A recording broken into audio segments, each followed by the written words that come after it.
mar tem segredos que eu não posso revelar. O mar tem segredos que eu não posso revelar.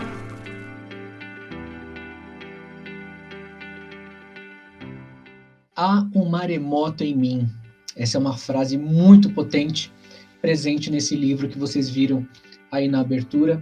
Maremoto, da querida Flávia Reis, com ilustrações da Elisa Carareto. É um livro muito especial. Até hoje eu não sei explicar. Toda vez que eu abro o livro para ler, eu fico muito emocionado por alguma razão. Meus olhos se enchem de lágrimas, né?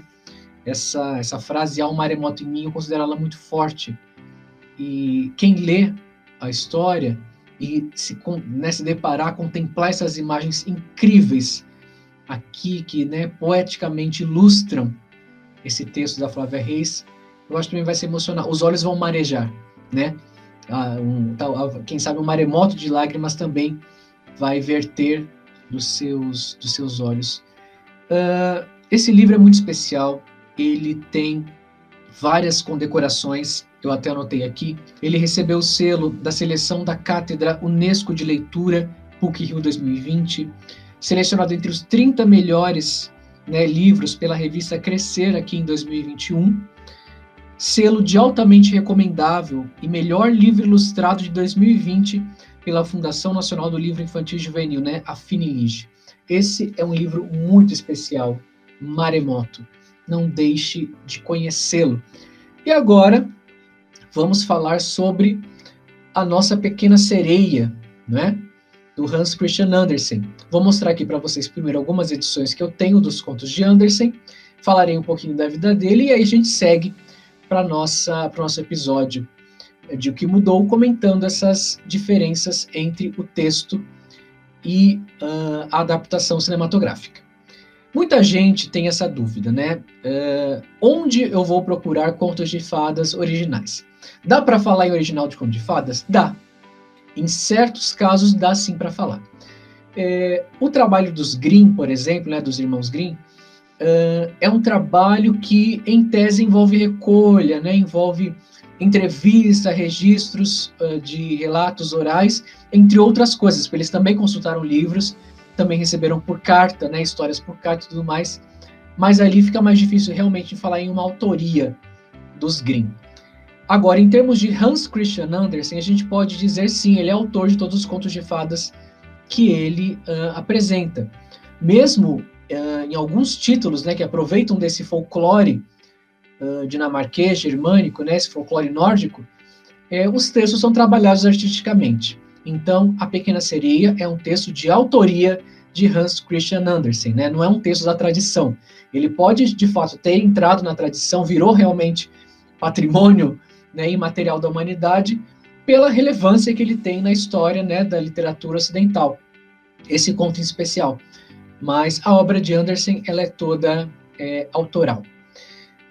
Algumas edições, Eu tenho essa daqui que eu recebi de presente do meu amigo Raoni, com muito carinho, da Paz e Terra, contos de Andersen, bem pequenininho, tem alguns contos do Andersen aqui.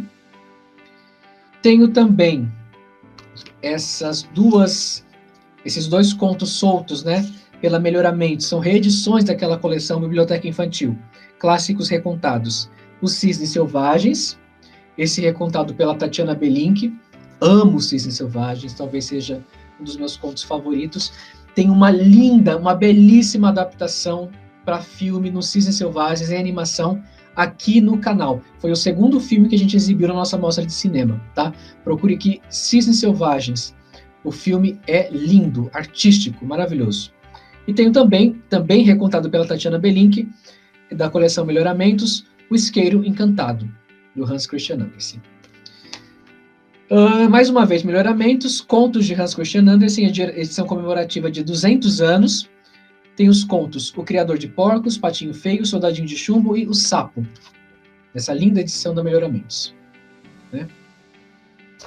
E a edição que muita gente conhece, que foi prefaciada e comentada pela Nelly Novaes Coelho, tradução do português Silva Duarte, uma tradução foi feita direto do dinamarquês, que é esse livrão da editora Paulinas, com os contos do Andersen. É que nessa edição da Paulinas, ela é ótima, claro, né, traduzida direto do dinamarquês, e com os comentários da Nelly Novaes Coelho, notas. Porém, ele não tem os contos completos. Eu vou partir da nossa análise de hoje, os comentários, algumas leituras que eu vou fazer dessa edição da Garnier, tá? Contos de Fadas de Andersen, obra completa. E aqui, o que me interessa também nessa história, apesar dessa capa ser um pouco medonha, né? É enorme esse livro, e bem pesado. Apesar dessa capa ser um pouco medonha, o que me interessa, né, nesse livro em especial é o fato dele conter os prefácios às edições. Né? Eu gosto muito dos paratextos. E o fato dessa edição da Garnier trazer os prefácios do Andersen me interessa bastante em termos de pesquisa também. E outra coisa, isso responde à pergunta de muita gente, né? Onde que eu vou encontrar os contos de Andersen? Onde que eu posso ler? Que edição, né, você indica? Tanto a da Paulinas, que eu mostrei para vocês, com a tradução do Silva Duarte, direto do dinamarquês, porém sem todos os contos, e essa daqui, da Garnier, que está muito bem traduzida também, traduzida do inglês, mas está muito bem traduzida, com a obra completa dos Contos de Fadas de Hans Christian Andersen, tá bom? Então, vamos lá. Primeira coisa, quem foi Hans Christian Andersen? Ele foi um escritor dinamarquês, né? Nasceu em Odense em 2 de abril de 1805 e acabou falecendo em Copenhague em 4 de agosto de 1875. Inclusive, o dia, né, a data do nascimento do Andersen nesse dia, 2 de abril, é o Dia Mundial do Livro Infantil. Ele foi escritor, foi poeta, não escreveu só contos de fadas, tá, gente? Ele escreveu peças de teatro, canções patrióticas, histórias, e principalmente, é claro, os contos, né, pelos quais ele é conhecido mundo afora. Seus contos já foram traduzidos para mais de 125 idiomas, inspiraram inúmeras peças de teatro, ópera, sinfonia e filmes. Aqui no canal tem algumas adaptações de obras do Andersen. Tem A Pequena Sereia, uma animação antiga, bastante antiga, tem aqui. Tem várias versões de A Rainha da Neve, esse conto que a Lígia Mena estudou no seu pós-doutorado. Ela vai vir aqui fazer um momento com a gente só para falar da Rainha da Neve. E tem a live, se vocês quiserem saber mais sobre a vida e a obra de Andersen, para eu não precisar me estender aqui hoje, a primeira live aqui do canal, Teoria das Fadas, quando ele nem se chamava Teoria das Fadas, foi feito com a Lígia Mena. E é justamente a live O Universo Maravilhoso de Hans Christian Andersen, tá? Vocês podem conhecer muito sobre ele assistindo a esse vídeo aqui do canal. Alguns dos contos de Andersen, né, contos famosos, além da Pequena Sereia. A Pequena Vendedora de Fósforos, A Polegarzinha, Patinho Feio, A Nova Roupa do Imperador, Rainha da Neve, A Princesa e a Ervilha, O Soldadinho de Chumbo, entre muitos outros. Os meus favoritos, né, em especial, tem alguns que eu gosto muito. Além da Rainha da Neve, também gosto muito de O Anjo, acho maravilhoso e lindo, procurem esse conto. Também gosto muito de O Elfo da Rosa, conto incrível, envolve uma vingança ali amorosa muito bacana. Gosto muito de O Sapo, uma história muito inspiradora. O Linho também é inspiradora demais. Enfim, esses que eu falei agora são os que me vêm à mente, de que eu gosto muito. Mas a obra do Andersen, eu sempre digo que o Andersen é o meu maior crush literário, né? O Andersen, ele tem uma escrita fenomenal, incrível, e a obra dele realmente tem que ser muito lida cada vez mais. E mais estudos e pesquisas devem surgir a respeito do Hans Christian Andersen. Vamos lá. A Pequena Sereia é do Hans Christian Andersen, o conto, né? É um conto publicado em 7 de abril de 1837. Já a animação da Disney, vamos falar sobre a animação agora, ele é o 28º filme de animação da Disney, lançado nos cinemas em 17 de novembro de 1989, né? Ele recebeu críticas em grande parte positivas, tá? E tem recebido crédito por ter reavivado a arte de animação da Disney, tá? Após uma série de fracassos comerciais e de críticas das produções do estúdio nas décadas de 70 e 80. Então, esse sucesso de crítica e de recepção da Pequena Sereia representou um reavivamento dos estúdios Disney. Ele também marcou o início de uma era conhecida como o Renascimento da Disney. E foi o primeiro, olha só, A Pequena Sereia foi o primeiro conto de fadas a receber essa adaptação em animação para o cinema desde A Bela Adormecida, de 1959, do qual já falamos aqui. Então, 30 anos separam A Bela Adormecida de Pequena Sereia, né? E foi justamente, né, a gente pode pensar nisso, um conto de fadas, novamente, que faz o estúdio reviver, né? Traz um novo fôlego para os estúdios Disney. Mais algumas informações. Em janeiro de 1990, A Pequena Sereia recebeu 3 indicações ao Oscar, né? Fazendo dele, né, desse filme, a primeira animação da Disney a receber uma indicação ao Oscar desde 1977. Então, os estúdios vinham numa crise, né, forte. E o filme ganhou duas dessas indicações, de melhor trilha original e melhor canção original, com aquela música Under the Sea, né? Uma música bem bacana, que é aquela música que o Sebastião canta, né? Aquele ermitãozinho. É um ermitão? Ou é um caranguejo? Não sei. Uma lagosta. O filme também recebeu indicações para 4 Globos de Ouro, incluindo de melhor filme, né, em comédia musical, e venceu 2 prêmios, de melhor canção original e de melhor trilha sonora, né? A Disney tem uma grande tradição em receber prêmios em termos de trilha sonora, né? Bom, vamos lá.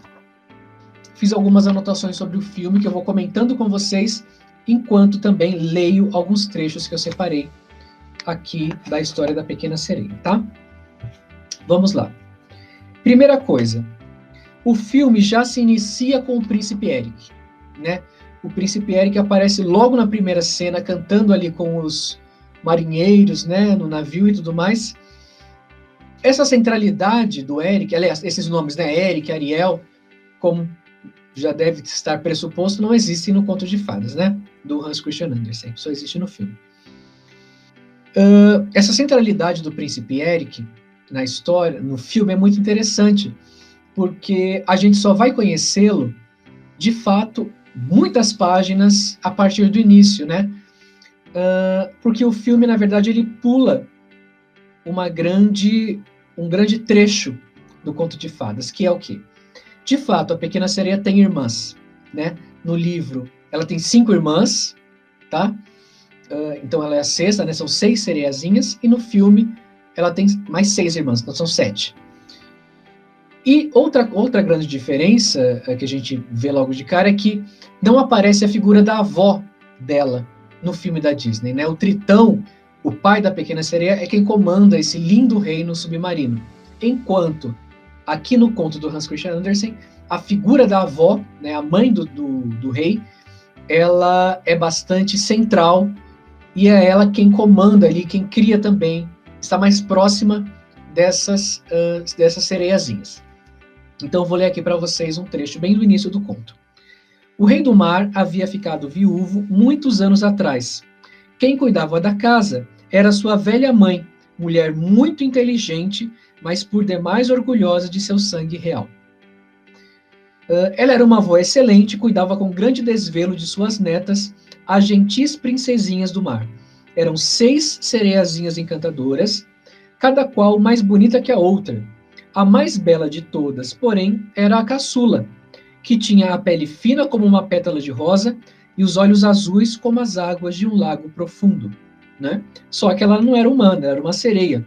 Em vez de pernas e pés, tinha uma cauda de peixe na extremidade do seu corpo. O filme, ele pula um grande trecho do conto do Hans Christian Andersen, porque antes da Pequena Sereia conhecer o mundo exterior, as irmãs dela têm que conhecer, porque elas só podem subir à superfície quando completam 15 anos de idade, né? Antes disso, elas não podem nadar até lá. E a Pequena Sereia, ela é a mais nova das irmãs, ela era a caçula. Ela só iria conhecer a superfície depois que todas as irmãs conhecessem, porque uma era mais ou menos 1 ano mais velha do que a outra. Enquanto no filme, ela já aparece de cara, ela sobe, né, ela tem 16 anos no filme, tudo bem que já passou o aniversário de 15 anos, mas ela vive indo à superfície, né? Não existe essa ocasião especial do aniversário de 15 anos que vai fazer com que ela conheça o príncipe de vista, como é aqui no conto. Então, ela conhece o príncipe na história em uma de suas diversas incursões pela superfície, né? Outra coisa, bem no comecinho, os marinheiros falam sobre o rei Tritão e sobre os seres do mar. Inclusive, há uma escultura, né? A proa ali do barco, né, em que o príncipe está, tem uma sereia desenhada.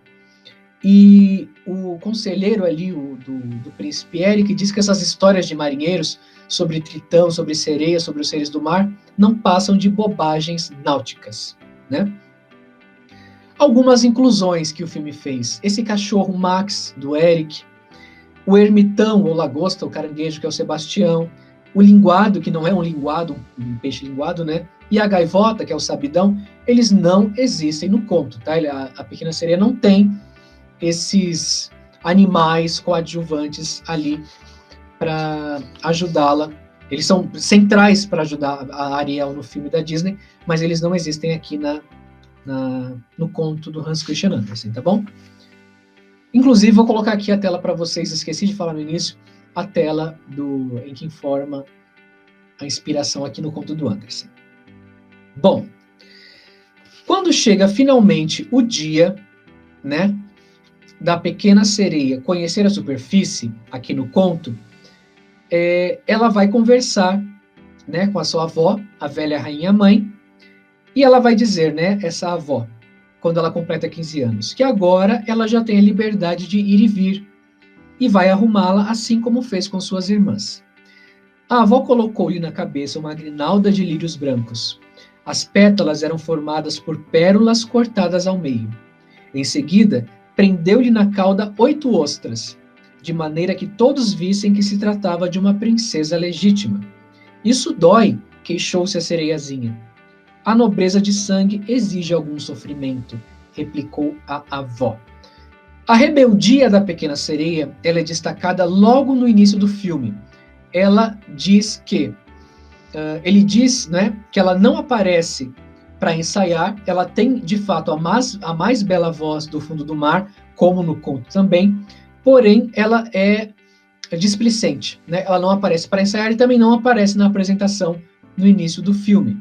E o Tritão vai dizer que, de fato, a filha preferida dele, né, e a mais bonita que ele considera é a Ariel, né, especialmente ela.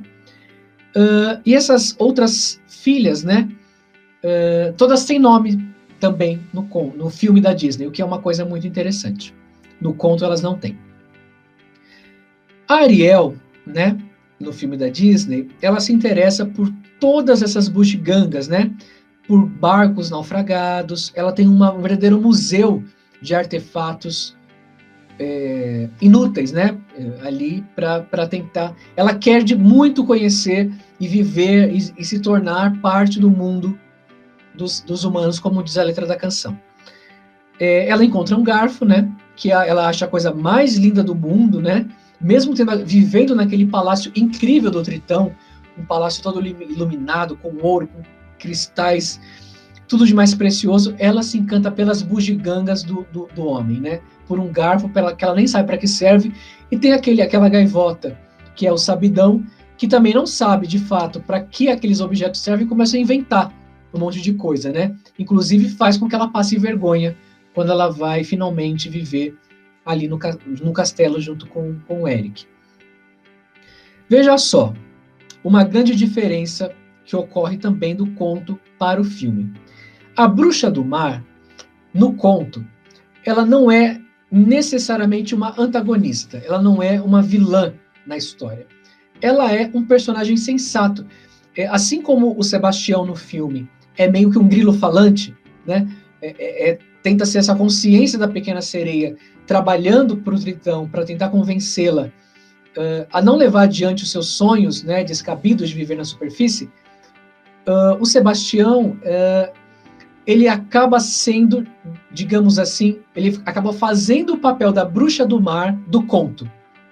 Ele faz no filme o papel que a Bruxa do Mar faz no conto. A Bruxa do Mar no conto, eu vou ler para vocês o trecho logo, ela tenta apelar para a sensatez da Pequena Sereia e tenta fazê-la desistir dessa ideia estúpida de querer viver com os homens. Só que no filme, a Úrsula, de fato, é uma vilã. Ela é uma stalker, né? Ela persegue a Pequena Sereia, mesmo antes da Pequena Sereia ir consultá-la sobre a possibilidade de se tornar humana. Então, assim, a gente entende que a Úrsula no filme, ela morava no palácio, foi expulsa de lá, por isso virou uma vilã, né? Uma vilã despeitada, que quer retomar o seu poder, não é? E ela quer a coroa do Tritão, ela quer ser a rainha dos mares, não é? E para isso ela quer usar a filha mais amada do Tritão, que é a Ariel. E ela vai dizer que a Ariel pode ser a chave para a queda de Tritão. E há duas enguias, né? Ela tem muitas enguias de fato no conto do Hans Christian Andersen. Porém, essas duas enguias que têm nome no filme, Pedro e Juca, vão ser ali auxiliares da Úrsula, que vão atrapalhar a Pequena Sereia em vários momentos, né? Inclusive quando ela está prestes a dar o primeiro beijo no Eric. E elas são essas cobras do Éden, né? Elas são essas serpentes do paraíso que vão ali convencer a Ariel a ir procurar a Bruxa do Mar quando o rei Tritão, né, dá uma dura nela para ela deixar essa história de mundo dos humanos para trás. Então as enguias aproveitam essa fragilidade dela, vão ali ter uma conversinha com ela, né, para dizer que talvez a Úrsula tenha uma solução para esse problema sentimental que ela está vivendo. Ou seja, essas duas enguias do filme recebem uma importância muito grande no filme, mas elas são apenas animais comuns que vivem ali com a Bruxa do Mar. Bom, já falei que não tem a figura da avó no filme, né? No filme ela já tem o costume de subir à superfície, tem 16 anos, e ela tem uma caverna onde guarda essas bugigangas que ela encontra. Na primeira vez em que ela encontra o Eric, não é? Ela vê um barco à noite passando, né? E esses fogos de artifício. Afinal, era aniversário do príncipe, né? E o pessoal no barco estava comemorando o aniversário do príncipe Eric. Essa cena do filme da Disney, em que ela sobe à superfície e vê os fogos à noite e a festa, né, do príncipe, é o que ela vê no conto, na sua primeira subida à superfície. Então, a primeira vez que ela sobe à superfície, ela vê todas essas maravilhas que a deixam encantada, e ela vê esse barco com esse príncipe muito bonito, porque ela se apaixona. E se apaixona também pelo fato de que cada princesa no fundo do mar tem o seu próprio jardim. E no jardim da Pequena Sereia há uma estátua naufragada de um homem, um belo homem, que é muito semelhante ao Eric, né? Ao príncipe que ela vai encontrar na superfície, né? No filme da Disney a gente não mostra esses jardins. Em vez de ter um jardim no filme, ela tem esse museu de bugigangas, né? Dos humanos. E a estátua do príncipe, ela só vai aparecer no filme, não é? De fato feita em homenagem ao príncipe como presente de aniversário, e ela vai naufragar, não é? Essa estátua junto do naufrágio do navio. E aí lá embaixo, né, a princesa fica junto dessa estátua, a Ariel fica junto dessa estátua, e o Tritão vai destruir a estátua nesse surto de raiva que ele vai ter com a Ariel. Mas no conto, ela já possui uma estátua de um homem que muito se assemelha ao príncipe que ela vai conhecer à noite. E aquela cena do naufrágio, dela salvando ele, né, ele boiando ali num pedaço de madeira, isso é bem semelhante ao que acontece no conto do Andersen. Vamos lá. No filme, o Eric vai informar que não se apaixonou por uma princesa por quem os pais queriam que ele se apaixonasse, né? Uma princesa de Porto Vermelho. Os seus superiores querem que ele se case logo, porém ele demonstra essa resistência, né? Ele quer encontrar a pessoa ideal. Assim como lá no filme que a gente viu no vídeo da Cinderela, né? No filme da Disney, mais uma vez, né? Os pais ali pressionando o filho para se casar de uma vez. A tempestade acontece, né, o naufrágio, a estátua vai para o fundo do mar, o Eric age como um herói durante o naufrágio, né, tentando salvar todo mundo ali. E o que acontece? Finalmente, depois que a pequena sereia o salva, né, o leva até a beira da praia, no conto do Andersen, o príncipe não a vê, não é? Ele vê as meninas que vêm salvá-lo, né, que são moças que vivem aparentemente num convento, ali próximo dessa praia onde a princesa o leva, né, para salvar a vida dele, e ali ele é salvo por esse grupo de meninas. Aliás, é isso que vai causar o reconhecimento posteriormente na história do Andersen.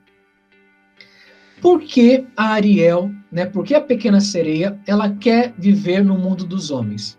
No filme da Disney, porque ela curte a ideia de ser humana e se apaixona perdidamente pelo Eric. No conto do Andersen, há um detalhe a mais, que não é mencionado no filme da Disney, que aí já é um detalhe espiritual.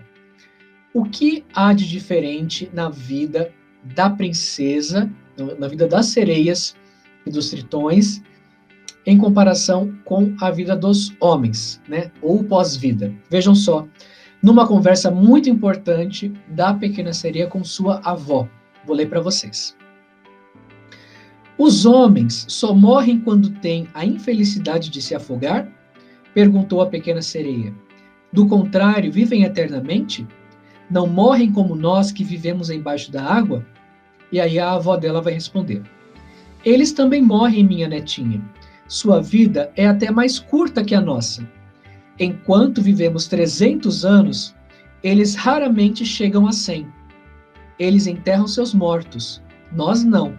Apenas nos transformamos em espuma do mar. Isso é porque nós não temos uma alma imortal. Eles têm. Nossa morte é definitiva.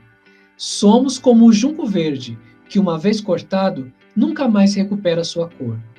A morte dos homens só atinge seu corpo, já que suas almas continuam a viver por toda a eternidade. Elas sobem para o céu, para além das estrelas. Então, o homem, né, como criação divina, nessa cosmologia, nessa cosmovisão anderseniana, possuem essa alma imortal, né? E isso vai chamar a atenção da pequena sereia. Além de achar bonito o príncipe que ela viu, ela vai se interessar no conto por essa alma imortal.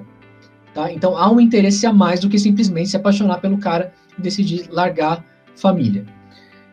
E como ela conseguiria essa alma imortal? Ela quer perguntar para a avó. E a avó vai dizer que isso só viria a acontecer se um homem se apaixonasse por ela, amando-a tanto que para ele ela se tornaria mais cara que a própria mãe e o próprio pai, tanto que todos os seus pensamentos lhe fossem dedicados, e mais, tanto que ele não hesitaria em levá-la à presença de um sacerdote, colocando a mão direita sobre a sua e jurando-lhe ser eternamente fiel. Então, a alma dele entraria em seu corpo e você também iria partilhar da felicidade humana. Ou seja, essa ligação, esse elo de almas, não é? Que é simbolizado pelo casamento. Ela precisaria conquistar o amor de um homem e, de tanto que ele a ama, ele deveria partilhar sua alma com ela diante de um sacerdote nessa cerimônia de casamento. E é o que ela vai querer. Ela quer a alma imortal. Ela já tem um crush, né? Já está apaixonada pelo príncipe e também quer adquirir essa alma imortal. Ela não quer viver só os 300 anos e morrer, né? Virar espuma do mar. Vejam só o que vai acontecer. No filme, as enguias vão incentivá-la a procurar a bruxa do mar, a Úrsula, né? No filme, ela vai procurar a bruxa do mar de livre e espontânea vontade. E essa conversa da bruxa do mar com ela é uma conversa magnífica que merece ser lida, para que vocês percebam o quanto de sensatez, né, a bruxa do mar demonstra, né, porque ela também é uma profetisa, né, ela é uma vidente, ela sabe o que vai acontecer, e ainda assim, a insensata princesinha, sereiazinha, decide aceitar esse trato, tá? Vamos lá. E aí vocês vão entender o que eu disse lá no início, né? Que a Úrsula, na verdade, no filme, ela é uma vilã de fato, né? Ela vai ser essa antagonista da princesinha durante toda a história, até o final, com aquela batalha épica lá, né? Com o Eric. Aqui, a Bruxa do Mar vai aparecer apenas nessa ocasião e vai mandar a real para a princesa. Ela vai dizer assim: já sei o que veio pedir, sereiazinha idiota. Vou realizar seu desejo, e com muito prazer, pois sei que ele há de lhe trazer miséria e desgraça. Você quer perder sua linda cauda de peixe, trocando-a por aqueles deselegantes tocos chamados pernas, para que o príncipe se apaixone por você. Assim, além de conquistá-lo, você irá possuir uma alma imortal. Ri, ri, ri, daquela risadinha dela. Ela gargalhou tão alto e assustadoramente que o sapo e as enguias recuaram assustados, caindo de costas no lodo. Você chegou na hora certa, continuou. Se só viesse amanhã, seria tarde demais, e teria de esperar 1 ano para ter seu desejo atendido. Vou preparar-lhe uma poção mágica. Tome-a amanhã de manhã, antes do nascer do sol, sentada na areia da praia. Sua cauda há de dividir-se e encolher, até se transformar naquilo que os humanos chamam de belas pernas. Vai doer. Será como se uma espada estivesse atravessando seu corpo. Mas quem olhar para você dirá que é a criatura humana mais linda já vista. Você caminhará mais graciosamente que qualquer dançarina. Entretanto, cada vez que um de seus pés tocar o chão, será como se estivesse pisando no gume de uma faca afiada, produzindo dor e sangramento. Se esse sofrimento não lhe causa temor, estou pronta a realizar seu desejo. Ela já cantou a bola do que vai acontecer, tá? Esse é um spoiler do final da história. E a princesa, ainda assim, vai dizer: pois é isso mesmo que eu quero, respondeu a princesa, pensando no príncipe e ansiosa por possuir uma alma imortal. Mas lembre-se, avisou a bruxa, uma vez transformada em ser humano, nunca mais você voltará a ser uma sereia. No filme, a Úrsula vai dar um prazo para a pequena sereia, um prazo que não existe aqui, um prazo de 3 dias. Se antes do pôr do sol do 3º dia da transformação da pequena sereia, ela não fizer o príncipe se apaixonar e não receber o beijo do verdadeiro amor, ela voltará a ser sereia e vai pertencer a Úrsula. Ou seja, ela não vai morrer e virar a espuma do mar. Ela vai pertencer a Úrsula, ela vai virar uma daquelas flores horrorosas do jardim da Úrsula, no filme da Disney, né? A Úrsula, a Bruxa do Mar, no conto do Andersen, de fato tem um jardim, digamos assim, de coisas, de pólipos que agarram as pessoas, e nesse jardim tem muitos esqueletos de pequenas sereias e tritões que foram até ela e acabaram sendo agarrados pelas enguias ou pelos pólipos, e estão ali mortos. No filme da Disney, né, esses tritões e sereias viram aquelas flores murchas, né, do jardim da Úrsula. Tanto que no final, quando a Úrsula é derrotada, eles voltam à vida, né, essas sereias e tritões que estão ali naquele jardim da bruxa. Outra diferença aqui, né? O que acontece se a pequena sereia, no filme do Andersen, no conto do Andersen, não conquistar o amor do príncipe? Olha o que a bruxa diz. E se não conseguir conquistar o amor do príncipe, se ele desposar outra mulher, logo na manhã seguinte, seu coração há de se desfazer em pedaços e você terá o fim que toda sereia tem. Vai se transformar em espuma do mar. O que a pequena sereia vai responder para ela? Ainda assim quero tentar. E aí vem uma outra condição que a bruxa vai dar. Olha só. Mas isso não sairá de graça para você, disse a bruxa sorrindo maldosamente. Seu capricho vai lhe sair caro. Você tem a voz mais bela do fundo do mar. Suponho que pense em fazer uso dela para fascinar o príncipe, pois é este o meu preço. Quero sua voz. Vou ter de usar meu sangue para fazer a poção mágica, a fim de que ela se torne ainda mais poderosa que uma espada de 2 gumes. Troco meu sangue precioso pela sua voz, que é a coisa mais preciosa que você tem. E a princesa vai dizer o quê? Pois que seja assim. Vejam só que, além de tudo, além de discutir essa questão da alma imortal, o conto vai trazer, digamos assim, o que subjaz ao conto é uma crítica também, né, a um comportamento insensato, a crítica à insensatez. A pequena sereia ela vai agir com insensatez em busca da realização do seu amor.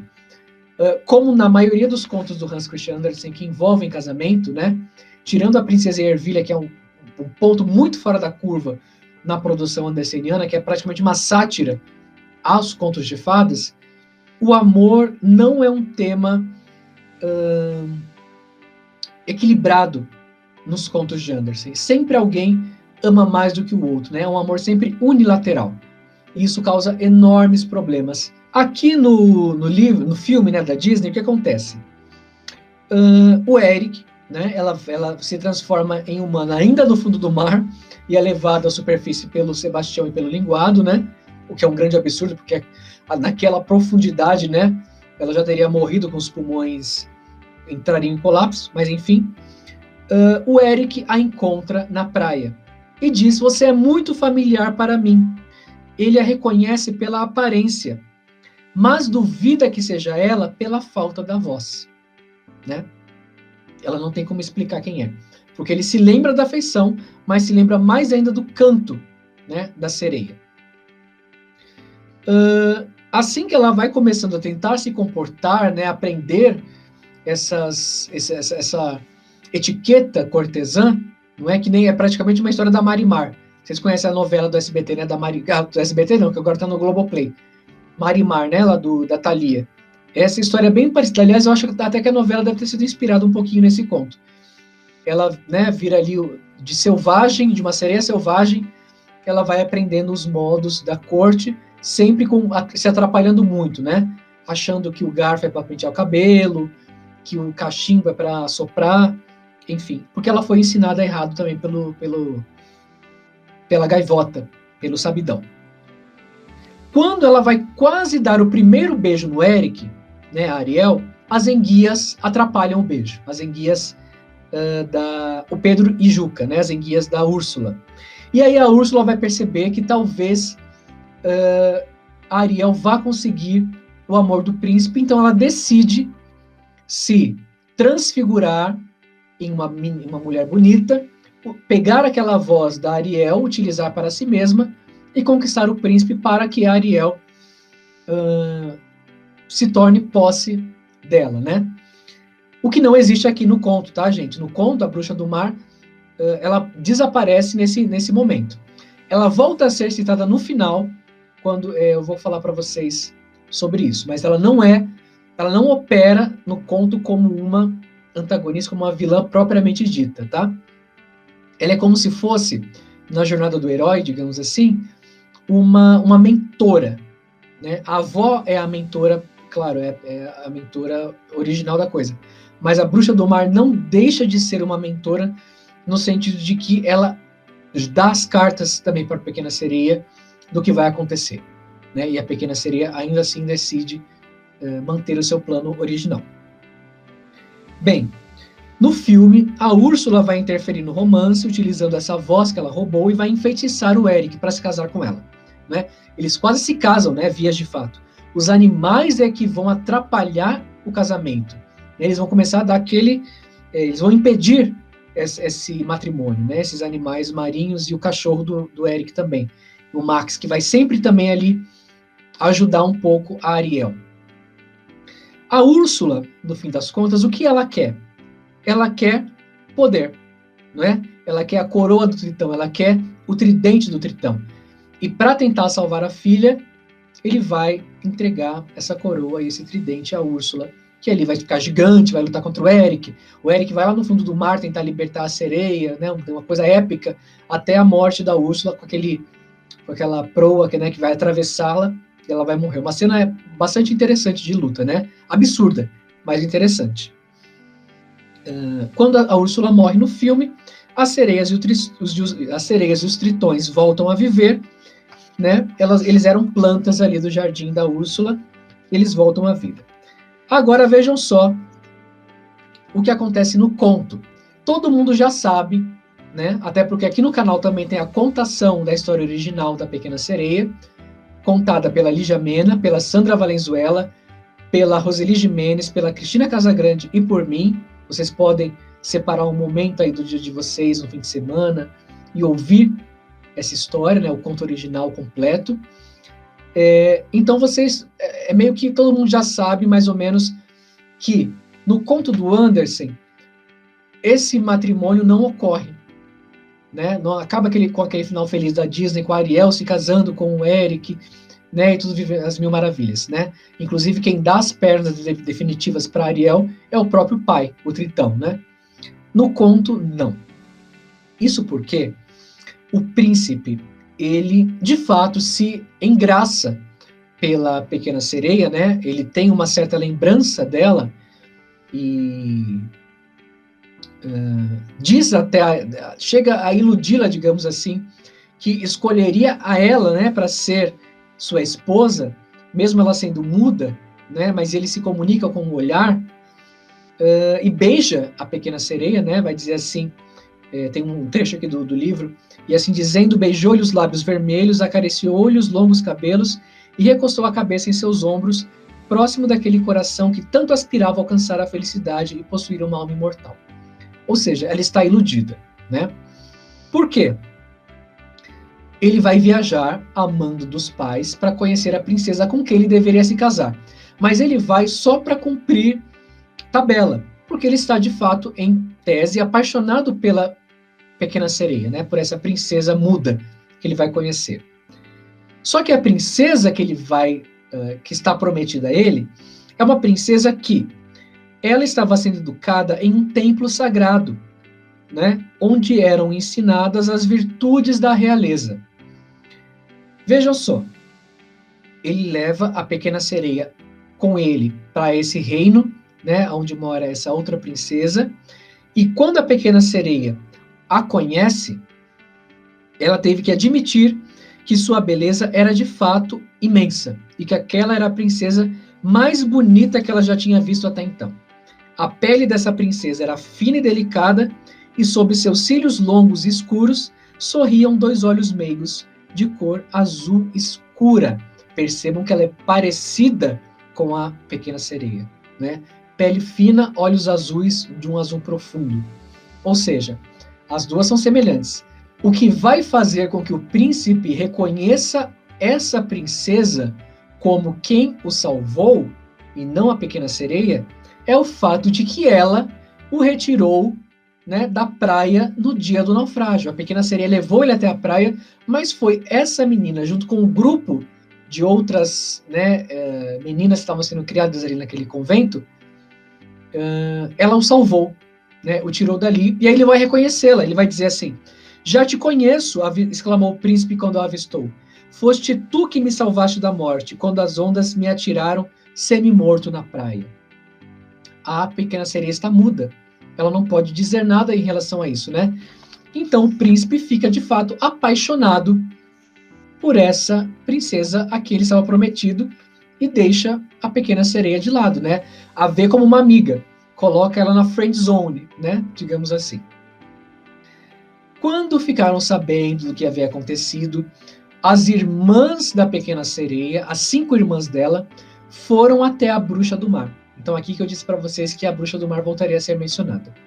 A Bruxa do Mar pediu das irmãs o cabelo, então elas aparecem carecas para a Pequena Sereia, e em troca disso, a Bruxa do Mar deu a elas uma faca afiada, uma faca mágica, que foi entregue à Pequena Sereia, e ela poderia usar essa faca para matar o príncipe.